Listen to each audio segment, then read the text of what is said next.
Hey guys. Okay, so I think today is March 12th, I believe. 13th. It's Monday, whatever date that is. So anyway, we had snow come in again last night, just a little bit, and in this corner of the RV, right by this window that we had sealed for the outside, we were having basically a waterfall and stuff coming in from that side. So went up on the roof to kind of check this shit out, and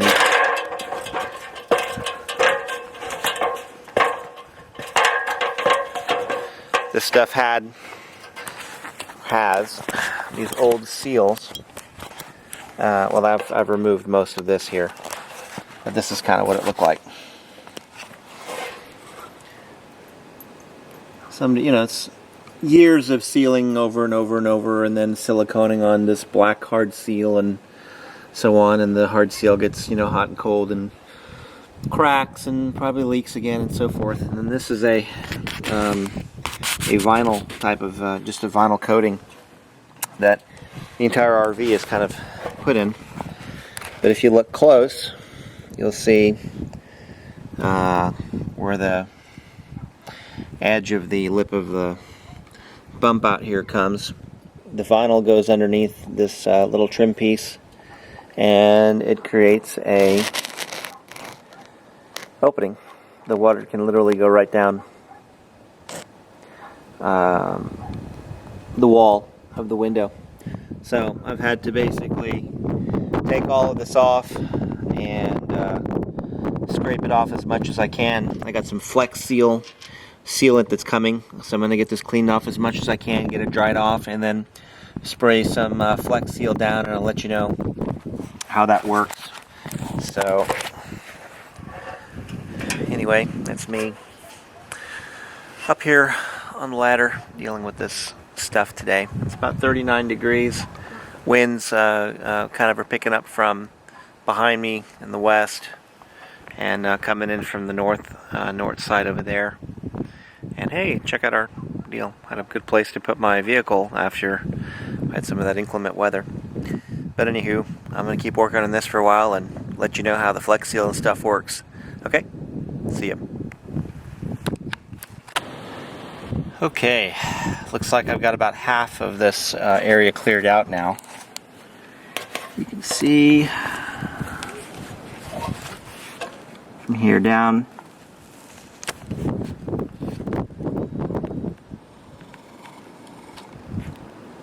Basically had to scrape all the stuff out of the edge between the vinyl and the seal.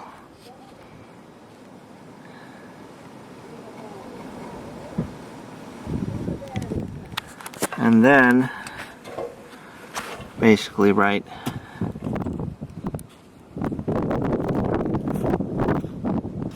can't see, hold on.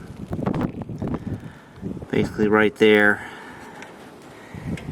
going further over, I've got to clear the rest of that out. I'm using the rag there to kind of dry it off. Hopefully this whole area will be dry by the time our friends have brought that Flex Seal back over, and then we should be ready to go. Okay, just finished getting all of the sealant off of the edge of the bump out here, and I'm waiting for our friends to bring back some sealant. They're actually at the store today, so they're bringing back some sealant that I can use to actually go ahead and get this thing sealed up. So let me give you an idea of what it looks like now that everything's been stripped off and cleaned. Give me a second here. Okay, so the main thing is, between this seal here and this seal here, this is a rubbery vinyl seal, and these two pieces here need to be sealed. So it looks like they've tried multiple times to fix this problem. So hopefully by cleaning it all off and doing it right once while it's dry, it will help and do it right the 10th time, or however many times it's been done. Here, I'll zoom down so you can see a little bit better here.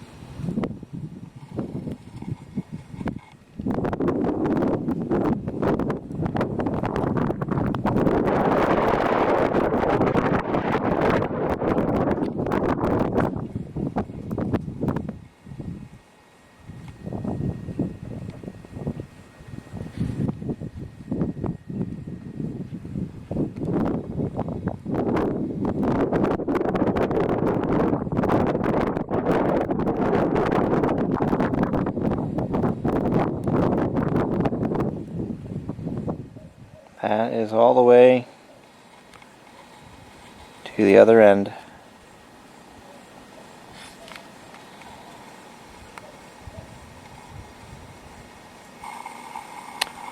So, I will show you what it looks like after the sealant's been applied here in just a little bit. Okay, so I just took the Flex Spray or Flex Seal stuff and just sprayed it all the way across one can, 12-ounce can or 14-ounce can. I actually did the whole thing, and it just looks like a spray-on yogurt is what it looks like, and it goes into all the crevices and everything. So it does take 48 hours to seal up and set or whatever it needs to do. So hopefully we won't have any major precipitation between now and then. But anyway, check it out. See if I can zoom in. Let you see what it looks like.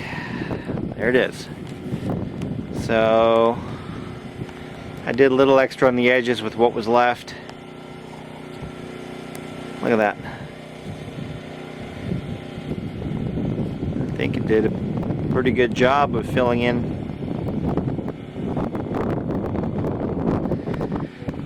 those two layers. And this stuff here is supposed to stay flexible. And we'll see. We'll see how it goes. So anyway, hopefully that'll take care of our water issue coming down that side.